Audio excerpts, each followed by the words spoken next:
In Afghanistan, the Independent Election Commission announced that nearly 2/3 of the ballots cast in the second round of the presidential election have been recounted.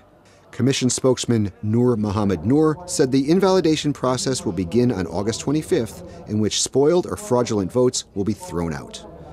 Ballot counting from the June election, which pitted Abdullah against Ashraf Ghani, was thrown into chaos after Abdullah claimed massive fraud was committed to give the election to Ghani. In Moldova, Russian Prime Minister Dmitry Rogozin traveled to the separatist Transnistria region to commemorate the Soviet victory over the Nazis during World War II.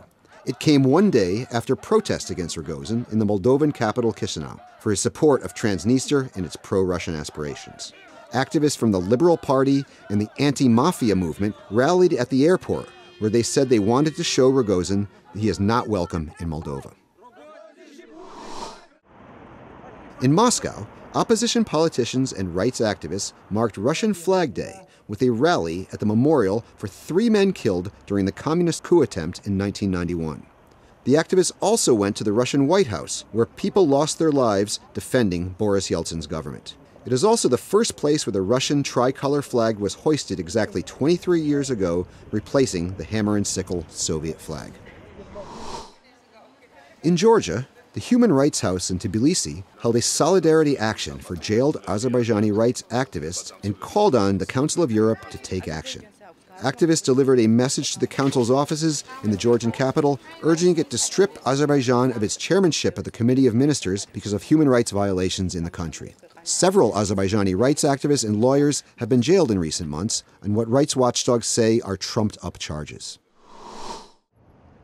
In Kazakhstan, huge lines formed at gas stations in Almaty ahead of a rise in gas prices. Increases of 10 to 15% have already occurred in several parts of Kazakhstan, despite promises by the government last month that prices would remain stable. Many drivers complained about the increases, which often occur in Kazakhstan ahead of the harvest season.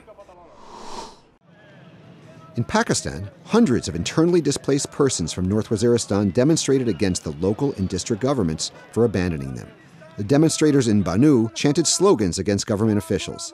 They accused them of using anti-government protests taking place in Islamabad to hide the problems of Pakistan's displaced people.